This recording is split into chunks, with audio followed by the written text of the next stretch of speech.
Una pregunta obligada es, ¿cómo es posible que con todas las sanciones económicas impuestas por Washington a Venezuela durante los últimos 10 años, el sistema de refinerías venezolano Citgo, propiedad de PDVSA dentro de los propios Estados Unidos, no solo juega un rol determinante en la recuperación del parque refinador nacional, sino que se transforme además, por un lado, en un objeto de deseo por parte de los acreedores del gobierno venezolano y PDVSA, y por la otra parte en sujeto de controversia política entre los diversos actores nacionales. Pero no solo Citgo vive y opera no sé cuán tranquilamente dentro del monstruo del cual nuestro José Martí conoció las entrañas, sino algo mucho más increíble es que además el 50% de su capital pertenezca a la compañía petrolera rusa Rosneft. O sea, ¿cómo es posible que dos naciones declaradamente enemigas de los Estados Unidos y oficialmente plurisancionadas por los Estados Unidos puedan gozar de estas, digamos, libertades comerciales, no solo fuera, sino inclusive dentro de los mismos Estados Unidos? Yo tendría una idea, pero mejor sigamos el curso de esta narración. Esto es Del Lobo un pelo y Sin pelos en la lengua. Quédate hasta el final. Este mundo está revuelto, pues te mienten sin pudor. Gobernantes, periodistas, las Big Pharma sin control. Te disparan en las venas un veneno aterrador que te pone como un zombie al servicio del Señor. Según la fuente informativa La Gran Aldea, en la década de los años 80 del siglo XX, Petróleos de Venezuela S.A., PDVSA, diseñó y ejecutó una estrategia que con el pasar de los años se llegaría a conocer como internacionalización. Esta estrategia reconocía dos hechos fundamentales.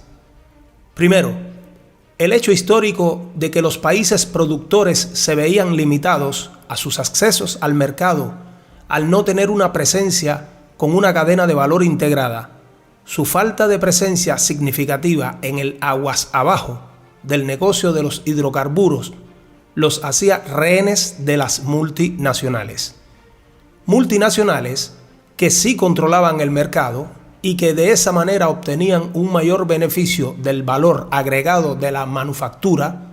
Además, esto le permitía a las compañías integradas aguas abajo y aguas arriba a maniobrar mejor la volatilidad del mercado. Según el análisis del potencial de crecimiento de la capacidad de producción de Venezuela, identificó que ese crecimiento estaría basado mayormente en sus recursos pesados y extrapesados, lo cual sería fácil vislumbrar y sería complejo de colocar en el mercado abierto sin unos descuentos importantes, ya que el parque refinador internacional en general estaba diseñado para crudos más livianos y dulces. Estas fueron las condiciones que llevaron a los responsables de la industria petrolera de entonces a tomar varias decisiones que resultaron fundamentales para los siguientes 30 años. 1. Cambios de patrón del parque de refinación para poder procesar crudos más pesados y producir productos de mayor valor, tanto para el mercado nacional como internacional. Este último, además, comenzaba a imponer especificaciones más estrictas por razones ambientales, algo que la empresa no podía soslayar. 2. La estrategia de internacionalización, que pretendía asegurar el acceso al mercado para las enormes reservas de crudo pesado, adquiriendo capacidad de refinación existente y sistemas de distribución en los principales mercados. Con esto se buscaba integrar la actividad petrolera nacional del yacimiento hasta el consumidor final, más allá de la capacidad de refinación del país. Es importante anotar que adquirir capacidad de refinación y modificarla para los crudos venezolanos resultaba menos costoso que construir nuevas refinerías o vender el crudo al descuento en esos mercados. Y 3. La estrategia de aperturas aplicada ya en la época de los 90 fue otra de las decisiones fundamentales tomadas por el gobierno. Y así las cosas, la implantación de la estrategia de internacionalización avanzó exitosamente en la última parte del siglo XX y para el año 1999, PDVSA ya tenía presencia en Estados Unidos, Alemania, Suecia, Inglaterra, Curazao y comenzaba su penetración de mercados finales en Centroamérica, el Caribe y Suramérica. PDVSA llegó a controlar una capacidad de refinación de alrededor 3.300.000 barriles diarios, de los cuales 2 millones de barriles correspondían a operaciones internacionales, lo que hacían de esta estatal petrolera un actor importante en el mercado de productos refinados de alto valor. Es importante destacar que esta estrategia ha sido replicada por otros países productores de petróleo como son Arabia Saudita, Kuwait y México, entre otros.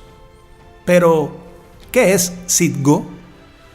Bueno, oficialmente Citgo es una compañía norteamericana de refinación, distribución y mercadeo, con base legal en el estado del Delaware, con oficina principal en la ciudad de Houston, Texas, y con más de 100 años de historia.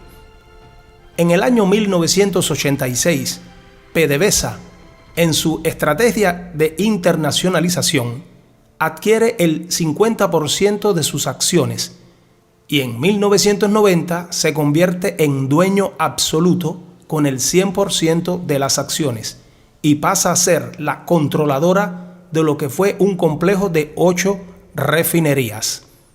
Hoy día, Citgo representa no solo el activo de PDVSA más importante fuera de Venezuela, sino que es el único que queda presente en los mercados internacionales, después del desmantelamiento de la estrategia de internacionalización durante las 2 últimas décadas por razones que nunca fueron explicadas. Resumiendo hoy, Citgo es dueña de 3 refinerías en Texas, Corpus Christi, Luisiana, Lake Charles e Illinois, Lemont, con una capacidad combinada de destilación primaria, que es como se expresa la capacidad de una refinería de 769.000 barriles diarios. A eso se le debe sumar una red de oleoductos, poliductos, terminales y plantas de mezcla de lubricantes a todo lo largo y ancho de los Estados Unidos. Sus productos son vendidos a través de varios canales, incluyendo ventas mayoristas con distintas marcas.